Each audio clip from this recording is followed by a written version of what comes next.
नमस्कार मित्रांनो, ऋषी ट्रेडिंग या चॅनलमध्ये तुमचं स्वागत आहे.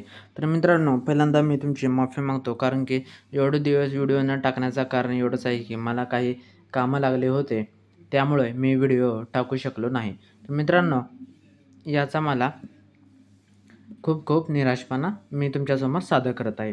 तर मित्रांनो, आज मी घेऊन आलेलो आहे अशोक लेलँडच्या तिसऱ्या तिमाहीचे निकाल. वार्षिक 36% वाढून 772 कोटी रुपये झाले. महसूल 8% वाढला. तर मित्रांनो, आज मी तुम्हाला तुमचा वेळ न घेता काही क्वार्टर 3चे जे रिझल्ट आलेले आहेत अशोक लेलँडचे, ते मी तुमच्यासमोर सादर करणार आहे. तर मित्रांनो, चला मग जाऊया पुढे. बुधवारी अशोक लेलँडने डिसेंबर तिमाहीत त्यांच्या एकत्रित निव्वळ नफ्यात 36% वाढ नोंदवली, जी गेल्या वार्षिक याच कालावधीत 560 कोटी रुपयांच्या तुलनेत 762 कोटी रुपयांवर पोहोचली. आर्थिक वर्ष 25च्या तिसऱ्या तिमाहीत ऑपरेशनमधून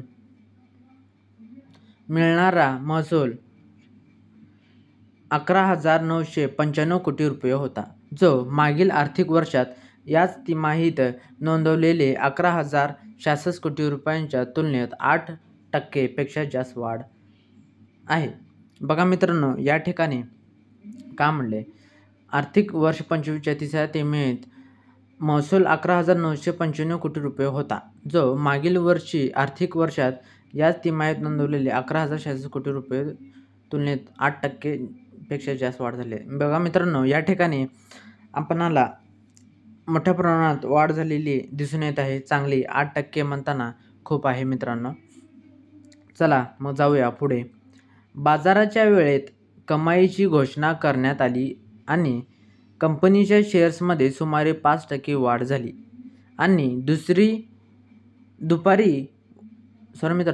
दुपारी 2 वाजण्याच्या सुमारास NSEवर 213 रुपयांचा दिवसाचा उच्चांक गाठला. करपक्षात नफा अनुक्रमे आधारावर 8% वाढला, जो ऑटोमोबाईल कंपनीने आर्थिक वर्ष 2025च्या दुसऱ्या तिमाहीत 607 कोटी रुपयांवर नोंदवला होता.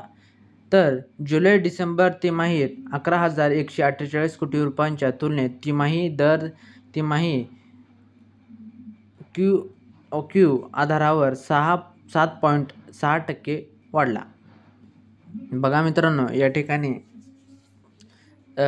सुटसुटीत अशी माहिती दिलेली आहे.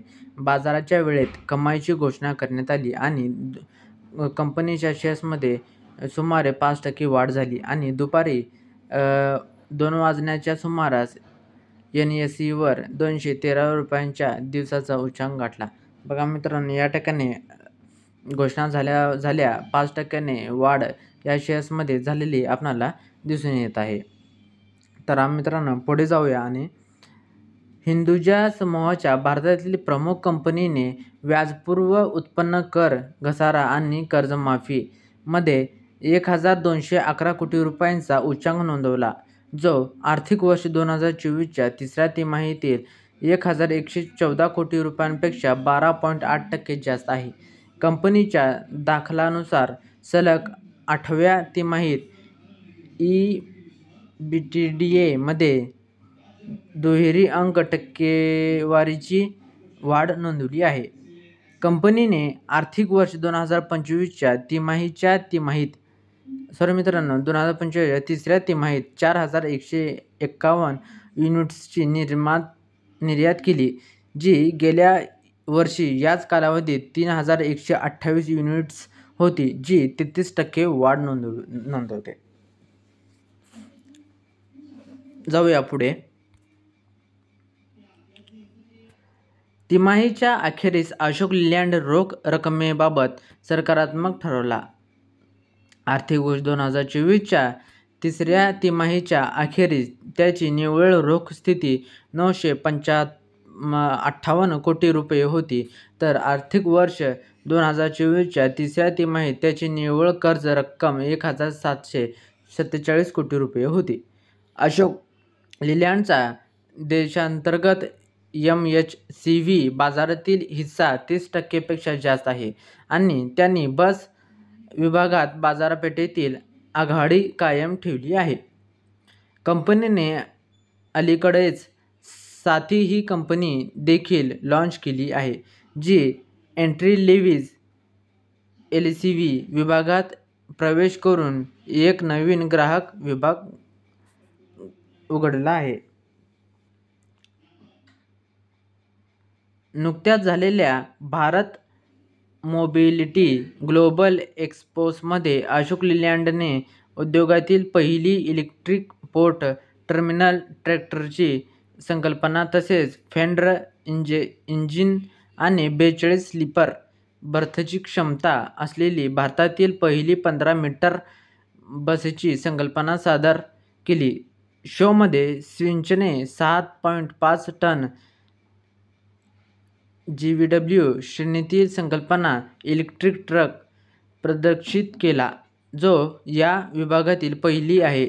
संरक्षण, पॉवर सोल्युशन आणि ऑपरेटर मार्केट व्यवसाय चांगली कामगिरी करत आहेत. व्यवस्थापन टॅकर्स माईकवर भाष्य करताना अशोक लीलँडचे कार्यकारी अध्यक्ष धीरज हिंदुजा म्हणाले की कंपनी नफ्यात करत असलेली स्थिती प्रगती, उत्कृष्ट कामगिरी देणाऱ्या उत्पादनामुळे आणि मजबूत ग्राहक समूहामुळे होत आहे. बघा मित्रांनो, या ठिकाणी झालेली काय जी घोषणा आहेत या ठिकाणी आपणाला दिलेली आहेत.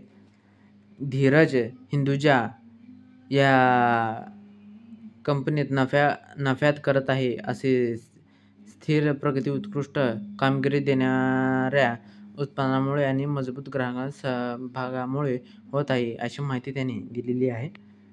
चला तर मग हा लास्टचा पेज आहे मित्रांनो.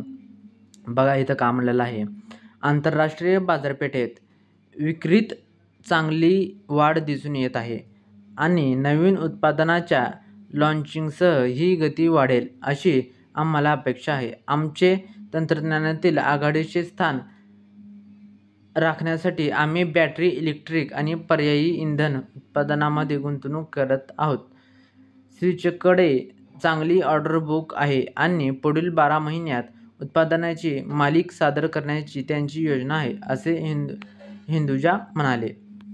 बघा मित्रांनो, या ठिकाणी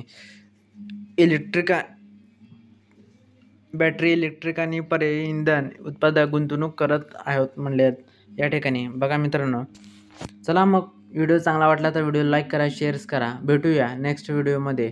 धन्यवाद.